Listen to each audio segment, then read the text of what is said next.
All right, guys, welcome back to another video. It's your man Jay. Time to take a look at my new 15-inch MacBook Air M3. So as you can see here, I got the M3 chip, 256 gig, and I decided to pick this up because I originally had given away the M2, and then I went to the 16-inch MacBook Pro Space Black M3 Max.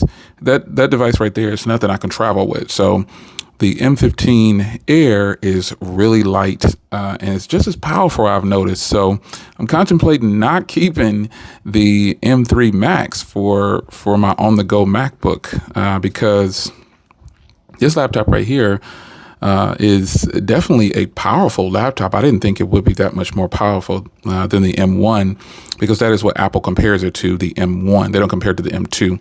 But after giving away my M2 MacBook Air 15-inch, I kind of missed it now that I've been using the 16-inch MacBook Pro M3 Max. The 16-inch is really heavy.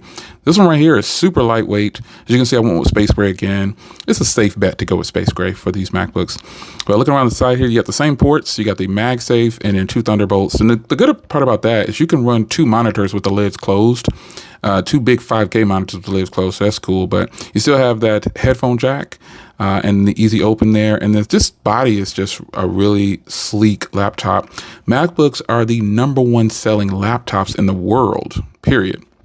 So obviously I like MacBooks, and obviously because I keep buying them, but this laptop right here definitely is a powerful laptop from what I've experienced next to the M3 Max.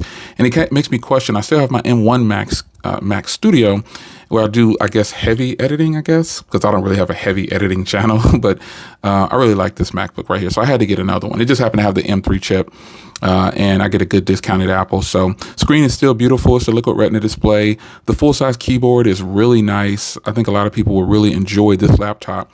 The 15-inch laptop has the 6-speaker setup, and it is a really good laptop. So I just want to show you that I now have the 15-inch Air M3 back in the house, and we'll continue on with this one. I'll follow up later on. Now, before I leave, I just wanted to show you that this beautiful display is something else, man. This liquid retina display on here is really good, and video just probably doesn't do it any justice, but I wanted to close out by showing you how beautiful this display is in every angle. It just hits really hard. Normally, I instantly put a matte screen protector on these, but I think I'm probably going to keep one off of this one for now. But as I close out here, just look how beautiful this display is. It is something else. All right, take care, guys.